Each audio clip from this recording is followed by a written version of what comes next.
ஜெகத் மகாகுரு ஞானவள்ளல் பரஞ்சோதி மகான் வேதாத்ரி மகரிஷி அவர்களுக்கு சாந்தி யோகம் எனும் மூலாதார தவம் கற்பித்த ஞானவள்ளல் பரஞ்சோதி மகான் அவர்களின் வரலாற்றை அறிவோமா?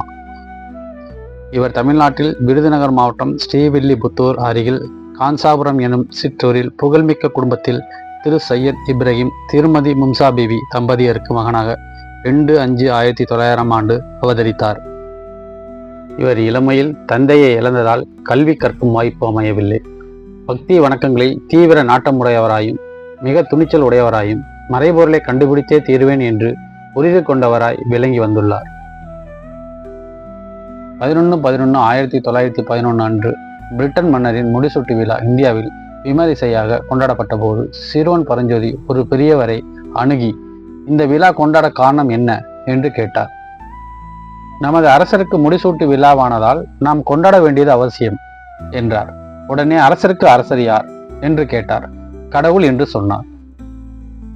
கடவுளை நான் பார்க்க முடியுமா என்று கேட்டபோது சின்னஞ்சிறுவன் இவ்வளவு பெரிய கேள்வி கேட்கிறானே என்று செல்லமாக தட்டி நிச்சயம் பார்க்கலாம், முயற்சி எடு என்று சிரித்து கொண்டே சொன்னார்.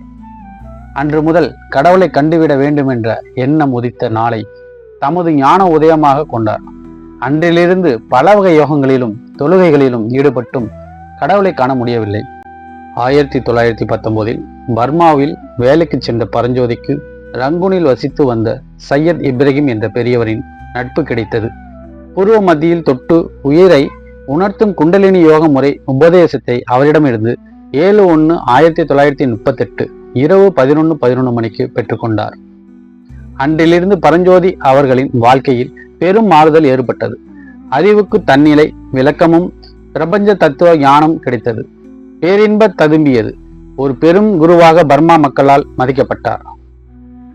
1939ஆம் ஆண்டு தமிழ்நாட்டிற்கு வந்து தாம் பெற்ற இன்பம் அனைவரும் பெற வேண்டும் என்று விரும்பி பல இன்னல்களுக்கு இடையே சிறு துண்டு பிரசுரங்கள் மூலம் மதுரையில் மக்களுக்கு அறிவிப்பு செய்தார். மக்கள் தங்கள் கேள்விகளுக்கும் விளக்கம் அறிந்து மரியாதை தந்து ஆதரித்தனர். 1941 மதுரையில் பரிபூர்ண பரஞ்சோதியின் உயர்ஞான சபை துவங்கினார். மக்கள் ஆதரவு கூடிய பின் நிலம் வாங்கி உலக சமாதான ஆலயம் கட்டினார். அதன் பிறகு சென்னை சென்று 27/1946 திருவொற்றியூரில் உலக சமாதான ஆலயம் தோற்றுவித்தார்.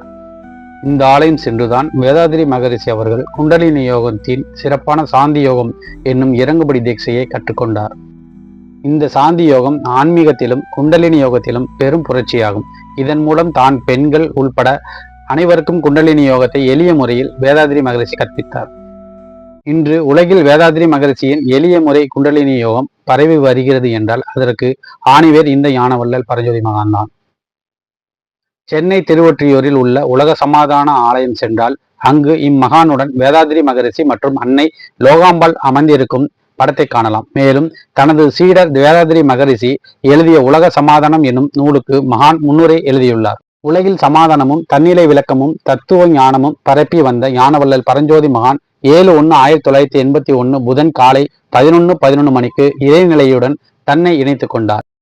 1938 மகானுக்கு குண்டலினி தீட்சை கிடைத்ததும் 1981 மகான் மறைந்ததும் ஜனவரி 7ஆம் தேதி 11:11 மணி என்பது குறிப்பிடத்தக்கது.